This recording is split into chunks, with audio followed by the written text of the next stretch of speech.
बिस्मिल्लाहिर्रहमानिर्रहीम। अस्सलाम वालेकुम। कैसे हैं? मेरा नाम है रज़ा और आप देख रहे हैं फूड वॉल्यूम। आई होप आप ठीक होंगे। अल्लाह पाक आपके रिस्क में इजाफ़ा फरमाए, अच्छा पकाएं और जम के खाएं।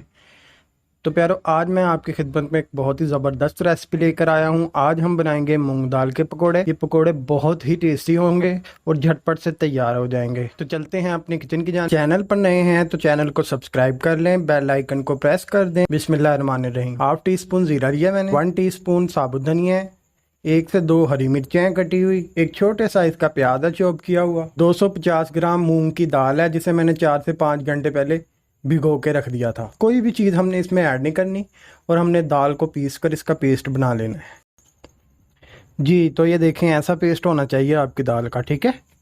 अब मैं इसमें ज़ीरा और धनिया ऐड कर रहा हूँ। प्याज और हरी मिर्चें शामिल करेंगे। 1 टीस्पून चिली फ्लेक्स ऐड करेंगे। हाफ टी स्पून नमक ऐड करेंगे। मामूली सी हल्दी ऐड करेंगे, पिंच के करीब। Half teaspoon red chili powder add करेंगे और अच्छी तरह मिक्स कर लेंगे। दूसरी तरफ हाफ केजी ऑयल लिया है मैंने, पैन में गरम कर लिया है। चम्मच की मदद से दाल के बैटर को इसमें शामिल करेंगे। इसी तरह आपने सारे पकोड़े बना लेने हैं इसके। जब गोल्डन सा कलर इसके ऊपर आएगा तो येलो और गोल्डन बहुत ही प्यारी लुक देगा। तो इसी तरह आप सारे पकोड़े आपने निकाल लेने हैं, ठीक है। बाहर से क्रिस्पी हैं, अंदर से बिल्कुल सॉफ्ट हैं, बहुत ज़बरदस्त बने हैं। इसी के साथ मुझे दें इजाज़त। दुआओं में याद रखिएगा। अल्लाह हाफिज़।